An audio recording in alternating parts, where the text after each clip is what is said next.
Dear students, class 2 discusses chi-square test as a test of homogeneity.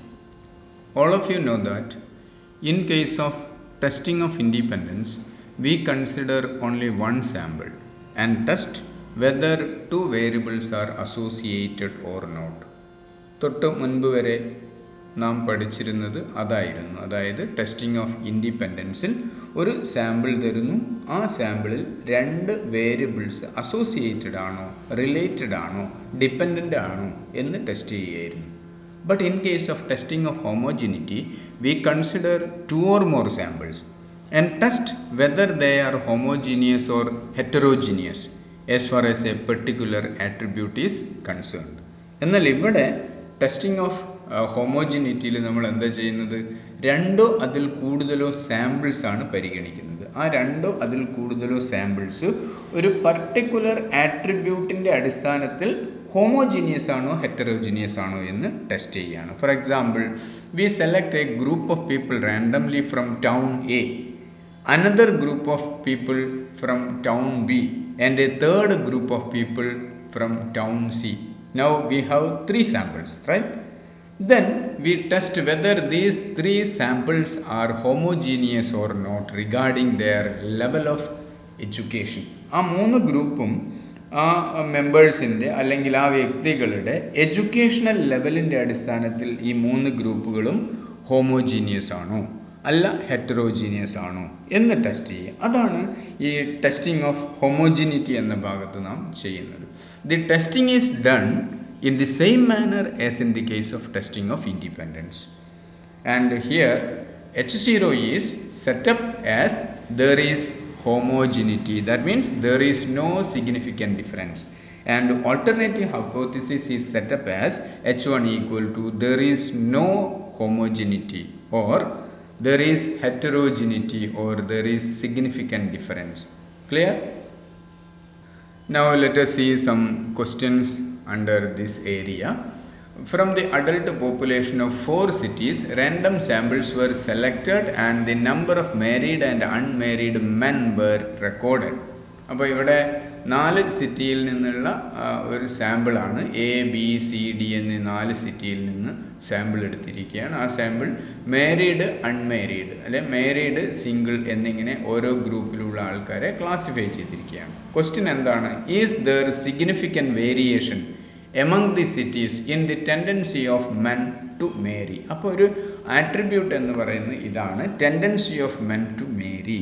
വിവാഹത്തിനോട് പുരുഷന്മാരുടെ attitude എന്താണ് എന്നുള്ളതിൻ്റെ അടിസ്ഥാനത്തിൽ, ആ ആറ്റിറ്റ്യൂഡിൻ്റെ അടിസ്ഥാനത്തിൽ ഈ 4 സാമ്പിളുകൾ അല്ലെ 4 സിറ്റിയിൽ നിന്നുള്ള അഡൽട്ട് പോപ്പുലേഷൻ, നമ്മൾ ഡ്രോ ചെയ്തിട്ടുള്ള അഡൽട്ട് പോപ്പുലേഷൻ അത് ഹോമോജീനിയസ് ആണോ അല്ലയോ എന്ന് ടെസ്റ്റ് ചെയ്യുകയാണ് ചെയ്യുന്നത്.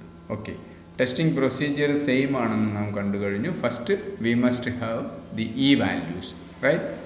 എന്തായിരുന്നു ആ ഹൈപ്പോത്തിസിസ് സെറ്റ് ചെയ്യുന്നത്? എങ്ങനെയായിരുന്നു? ഇവിടെ നോക്കൂ, H0 there is homogeneity among cities in the tendency of men to marry. Okay, H1 there is heterogeneity among cities in the tendency of men to marry. Test statistic is chi-square test. Chi-square formula you know, sigma O minus E whole square divided by E. Then find the E values. E value എങ്ങനെയാണ് compute ചെയ്യേണ്ടതെന്ന് അറിയാം. E value ആണ് ഇവിടെ നമുക്ക് കിട്ടിയിരിക്കുന്നത്. Then compute the chi-square value. Here chi-square value is 5.546. Okay, degree of freedom is number of rows minus 1 into number of columns minus 1. Here there are 2 rows and 2 columns.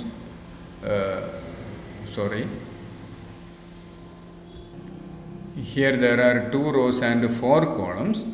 So degrees of freedom is equal to 2 minus 1 into 4 minus 1 equal to 3, and nothing is mentioned about the level of significance, and therefore take level of significance as 5%.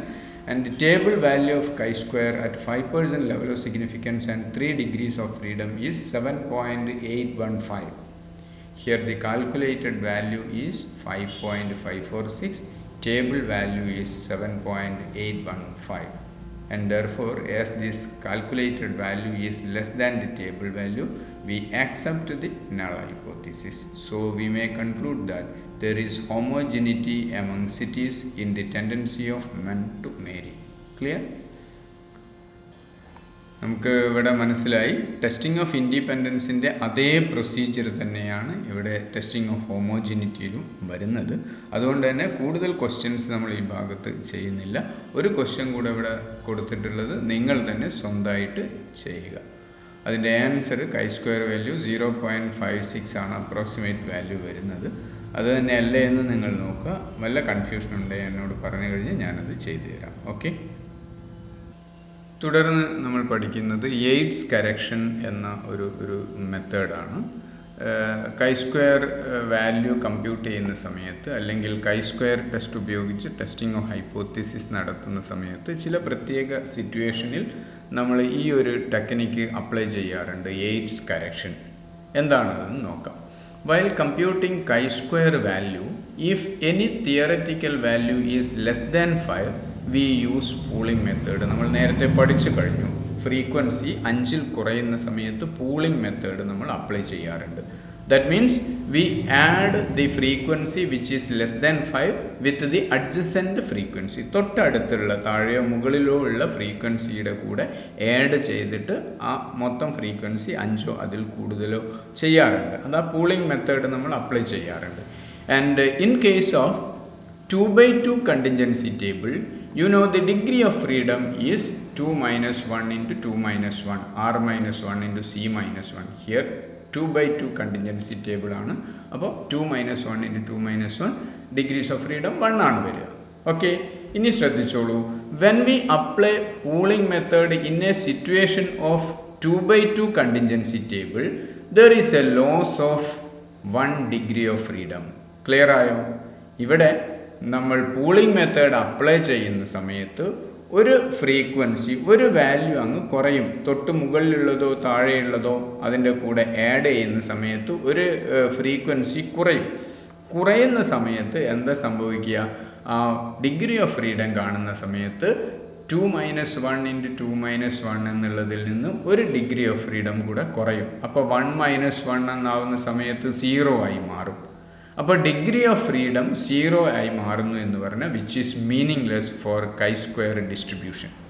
അതുകൊണ്ട് ആ സിറ്റുവേഷനിൽ, അതായത് 2/2 contingency table ഉപയോഗിക്കുകയും അങ്ങനെയുള്ള ഒരു question ആയിരിക്കുകയും അതിലേതെങ്കിലും ഒരു frequency value 5-ൽ കുറയുകയും ചെയ്യുന്ന സമയത്ത് നമ്മൾ എന്ത് ചെയ്യും? പൂളിംഗ് മെത്തേഡ് അപ്ലൈ ചെയ്യാറുണ്ട്. അതായത് ആ ഫ്രീക്വൻസി തൊട്ട് മുകളിലോ താഴെയുള്ള ഫ്രീക്വൻസിൻ്റെ കൂടെ അഡ്ജസൻറ്റ് ഫ്രീക്വൻസിൻ്റെ കൂടെ ആഡ് ചെയ്യാറുണ്ട്. അങ്ങനെ ആഡ് ചെയ്യുമ്പോൾ സ്വാഭാവികമായിട്ടും ഒരു ഫ്രീക്വൻസി കുറയും. അതുകൊണ്ട് തന്നെ നമ്മുടെ ഫ്രീക്വൻസിയുടെ ആ എണ്ണം ഒന്ന് കുറയും, വാല്യൂൻ്റെ എണ്ണം ഒന്ന് കുറയും. അങ്ങനെ ആവുന്ന സമയത്ത് നമ്മുടെ ഡിഗ്രീസ് ഓഫ് ഫ്രീഡം ഉണ്ടല്ലോ, 2 minus 1 into 2 minus 1 minus 1 എന്ന് വരും. അപ്പോൾ 2 minus 1 into 2 minus 1 1 ആണ് വരുന്നത്. അതിൽ നിന്ന് വീണ്ടും ഒന്ന് മൈനസ് ചെയ്യുന്ന സമയത്ത് 0 ആവും. അപ്പോൾ chi² ഡിസ്ട്രിബ്യൂഷനിൽ ഈ ഡിഗ്രി ഓഫ് ഫ്രീഡം 0 ആകുക എന്ന് പറഞ്ഞാൽ അത് മീനിങ്ലെസ് ആണ്. ആ ഒരു മീനിങ്ലെസ് ആയിട്ടുള്ള സിറ്റുവേഷൻ ഒഴിവാക്കാനും നമുക്ക് ടെസ്റ്റിംഗ് ഓഫ് ഹൈപ്പോത്തിസിസ് നടത്തുവാനും സാധിക്കുന്ന തരത്തിലുള്ള ഒരു രീതി സജസ്റ്റ് ചെയ്തത് യെയ്റ്റ്സ് എന്ന് പറയുന്ന സ്റ്റാറ്റിസ്റ്റീഷ്യനാണ്. അതുകൊണ്ടാണ് ഇതിനെ യെയ്റ്റ്സ് കറക്ഷൻ എന്ന് പറയുന്നത്. എന്താണ് ഈ യെയ്റ്റ്സ് കറക്ഷൻ പറയുന്നത്? Under Yates correction we add 0.5 to those frequencies which are less than 5 and adjust the remaining frequencies accordingly without altering the total of rows and columns. എന്താ പറഞ്ഞിരിക്കുന്നത്? അപ്പോൾ 5-ൽ കുറവ് വന്നിട്ടുള്ള ആ ഫ്രീക്വൻസി നമ്മൾ അഡ്ജസൻറ്റ് ഫ്രീക്വൻസീൻ്റെ കൂടെ ആഡ് ചെയ്യേണ്ടതില്ല. ഏത് കേസിലാണ് നമ്മളിത് പറയുന്നത്? 2/2 കണ്ടിൻജൻസി ടേബിൾ ആകുന്ന സമയത്താണ്. എന്തുകൊണ്ടാണ് അങ്ങനെ ചെയ്യുന്നത്? ആഡ് ചെയ്യേണ്ടതില്ല എന്ന് പറയുന്നത്, ആഡ് ചെയ്യുമ്പോൾ നമ്മുടെ ഡിഗ്രി ഓഫ് ഫ്രീഡം 0 ആയി മാറും. അങ്ങനെ ആവാൻ പാടില്ല. അപ്പോൾ നമ്മൾ അഡ്ജസൻറ്റ് ഫ്രീക്വൻസീൻ്റെ കൂടെ ആഡ് ചെയ്യുന്നില്ല. പകരം എന്ത് ചെയ്യുന്നു? We add 0.5 to those frequencies which are less than 5. 5-ൽ കുറവുള്ള ഫ്രീക്വൻസീൻ്റെ കൂടെ 0.5 ആഡ് ചെയ്യും. അങ്ങനെ 0.5 ആഡ് ചെയ്യുന്ന സമയത്ത് അതിൻ്റെ റോയും കോളവും ഒന്നും ടോട്ടൽ ചേഞ്ച് ആവാതിരിക്കാൻ വേണ്ടി വേണ്ട രീതിയിലുള്ള ചേഞ്ചസ് മറ്റ് ഫ്രീക്വൻസി വാല്യൂസിൽ വരുത്തുകയാണ് ചെയ്യുന്നത്. ആ മെത്തേഡിനെയാണ് യേറ്റ്സ് കറക്ഷൻ എന്ന് പറയുന്നത്. എങ്ങനെയാണ് ആ ചേഞ്ചസ് വരുത്തുന്നത് എന്നൊക്കെ നമുക്കൊരു പ്രോബ്ലത്തിലൂടെ മനസ്സിലാക്കാം. ഓക്കെ, നമുക്കൊരു ക്വസ്റ്റ്യനിലേക്ക് പോകാം. In an experiment on the immunization of cows from anthrax the following results were obtained. Inoculated with vaccine പ്രതിരോധ കുത്തിവയ്പ്പ് നടത്തിയിരിക്കുകയാണ്. എന്നിട്ടും ആന്ത്രാക്സ് പിടിപെട്ട് മരണപ്പെട്ട പശുക്കൾ 4 എണ്ണം, അതിജീവിച്ചത് 20, ടോട്ടൽ 24. നോട്ട് ഇനാക്യുലേറ്റഡ്, പ്രതിരോധ കുത്തിവയ്പ്പ് നടത്തിയിട്ടില്ല, എന്നിട്ട് മരിച്ചത് 12, അതിജീവിച്ചത് 12, ടോട്ടൽ 24. അങ്ങനെ total first column total 16, second column total 32, grand total 42. Test whether inoculation is effective to restrict anthrax. അപ്പോൾ ഈ പ്രതിരോധ കുത്തിവയ്പ്പ് എന്ന് പറയുന്നത് ആന്ത്രാക്സ് എന്ന രോഗം റെസ്ട്രിക്റ്റ് ചെയ്യുന്നതിൽ ഇഫക്റ്റീവാണോ എന്ന് ചോദിച്ചു കഴിഞ്ഞാൽ ഇനോക്യുലേഷനും ആന്ത്രാക്സ് എന്ന രോഗവും ഇത് രണ്ടും തമ്മിൽ എന്തെങ്കിലും തരത്തിലുള്ള റിലേഷൻഷിപ്പ് ഉണ്ടോ എന്നാണ് നമ്മളോട് ടെസ്റ്റ് ചെയ്യാൻ വേണ്ടി പറഞ്ഞിരിക്കുന്നത്. അപ്പോൾ ഇൻഡിപെൻഡൻസ് ആണ് നമ്മളിവിടെ ടെസ്റ്റ് ചെയ്യുന്നത് chi². പക്ഷെ ഇവിടെ പ്രത്യേകം ശ്രദ്ധിക്കുക, ഈ ക്വസ്റ്റ്യൻ നിങ്ങൾ ശ്രദ്ധിച്ചിട്ടുണ്ടാവും. 1, 2, 1, 2, 2 columns and 2 rows. That means 2/2 contingency table. Okay, and one particular frequency value is 4. That means less than 5. ഈ ഒരു സിറ്റുവേഷനിലാണ് നമ്മൾ 2 - 1 into 2 - 1, അതായത് C - 1 into R - 1 എന്ന് പറയുമ്പോൾ 1 വരും, വീണ്ടും ഒന്ന് കുറയ്ക്കും. ഈ 4 12നോടോ 20നോടോ ആഡ് ചെയ്യുന്ന സമയത്ത് 1 കുറയുന്നത് കൊണ്ട് വീണ്ടും 1 ഡിഗ്രി ഓഫ് ഫ്രീഡത്തിൽ 1 കുറവ് വരുത്തുമ്പോൾ ഡിഗ്രി ഓഫ് ഫ്രീഡം 0 ആയി മാറും. അത് ഒഴിവാക്കാൻ വേണ്ടിയിട്ടാണ് യേറ്റ്സ് കറക്ഷൻ നമ്മൾ അപ്ലൈ ചെയ്യുന്നത്. യേറ്റ്സ് കറക്ഷൻ അപ്ലൈ ചെയ്യുമ്പോൾ എന്താ ചെയ്യുകയെന്ന് പറഞ്ഞാൽ ഈ 4ൻ്റെ കൂടെ നമ്മൾ 0.5 ആഡ് ചെയ്യും. ഓക്കെ, അപ്പോൾ ഈ 20ൽ നിന്ന് ഒരു 0.5 ഇവിടെ ആഡ് ചെയ്യുന്ന സമയത്ത് ടോട്ടൽ 24, ഈ ഫസ്റ്റ് റോയുടെ ടോട്ടൽ 24 ആവണം. ഇത് 0.5 ഇവിടെ ആഡ് ചെയ്യുന്ന സമയത്ത് 0.5 ഇവിടെ കുറയ്ക്കണം, 19.5 ആക്കി മാറ്റണം. ഓക്കെ, അപ്പോൾ ഇവിടെ നമ്മൾ 4.5 ആക്കി മാറ്റിയപ്പോൾ ഈ ടോട്ടൽ 16 ആയിട്ട് നിലനിർത്തണമെങ്കിൽ ഇത് 12 എന്നുള്ളത് 11.5 ആക്കണം. ക്ലിയർ? ഇത് 11.5 ആകുന്ന സമയത്ത് ഇവിടെ 24 കിട്ടണമെങ്കിൽ ഇത് 12.5 ആക്കണം. ഈ രീതിയിൽ അഡ്ജസ്റ്റ്മെൻറ്റ് നമ്മൾ നടത്തണം, ടോട്ടലിൽ ചേഞ്ച് വരാത്ത രീതിയിൽ. ഓക്കെ, അതാണ് ഇവിടെ ചെയ്യുന്നത്, ശ്രദ്ധിക്കുക. നമ്മൾ H0 ഒക്കെ സെറ്റ് ചെയ്തു, അത് നമുക്ക് അറിയാം. There is no dependence between inoculation of vaccine and anthrax. H1, there is dependence between inoculation of vaccine and anthrax. Test statistic chi², formula എന്താണെന്ന് അറിയാം. Here the given table of observed values is a 2/2 table and there is one frequency with a value less than 5. Okay, so we have to apply Yates correction. എങ്ങനെ apply ചെയ്ത് 4 ഉള്ളത് 0.5 add ചെയ്ത് 4.5 ആക്കി. അങ്ങനെ 4.5 ആക്കുമ്പോൾ ഇവിടെയുള്ള ഈ ഫസ്റ്റ് റോയുടെ ടോട്ടൽ ചേഞ്ച് ചെയ്യാതിരിക്കാൻ വേണ്ടി ഇവിടെ 0.5 മൈനസ് ചെയ്തു. ഓക്കെ, ഇപ്പോൾ ഇവിടെ 0.5 ആഡ് ചെയ്തത് കൊണ്ട് തന്നെ ഇവിടെ 16 എന്നുള്ളത് ചേഞ്ച് വരാതിരിക്കാൻ വേണ്ടി ഇവിടെ 12 എന്നുള്ളതിൽ നിന്ന് 0.5 കുറച്ചു 11.5 ആക്കി. 11.5 ആയി കുറയുന്ന സമയത്ത് ഇവിടെ 24 നിലനിർത്തണമെങ്കിൽ, ചേഞ്ച് വരാതിരിക്കണമെങ്കിൽ ഇവിടെ 12ൻ്റെ കൂടെ 0.5 ആഡ് ചെയ്തു. ക്ലിയർ? ഇങ്ങനെ ഈ രീതിയിലുള്ള ഒരു അഡ്ജസ്റ്റ്മെൻറ്റ്സ് നമ്മൾ വരുത്തേണ്ടതുണ്ട്. അപ്പോൾ ഇതാണ് നമ്മുടെ O വാല്യൂസ് എന്ന് പറയുന്നത്. ക്ലിയർ? ഇനി സാധാരണ നമ്മൾ ചെയ്യുന്ന അതേ രീതിയിൽ തന്നെ ഈ വാല്യൂ കണ്ടുപിടിക്കുന്നു. ഓക്കെ, ഈ വാല്യൂ കണ്ടുപിടിച്ച് ഇവിടെ കിട്ടിയിരിക്കുന്നത് 8, 8, 24, 24. O വാല്യൂ എത്രയായിരുന്നു? 4.5, 11.5, 19.5 ആൻഡ് 12.5 ആണ്. ആ O വാല്യൂവും ഈ വാല്യൂവും വെച്ച് നമ്മൾ chi² വാല്യൂ കമ്പ്യൂട്ട് ചെയ്തു. chi² value is equal to 4.5938. Okay, degree of freedom നമ്മൾ R - 1, C - 1, 2 - 1 into 2 - 1 1 തന്നെ. level of significance ഒന്നും പറഞ്ഞിട്ടില്ല 5%. Table value of chi-square at 5% level of significance and 1 degree of freedom is 3.841. Calculated value is 4.5938. Means calculated value is more than the table value. So we reject the null hypothesis and accept H1. H1 accept ചെയ്യുന്നു പറഞ്ഞാൽ so we may conclude that there is dependence and hence the inoculation is effective to restrict anthrax. Clear? നമുക്ക് അടുത്ത ക്വസ്റ്റ്യനിലേക്ക് പോവാം.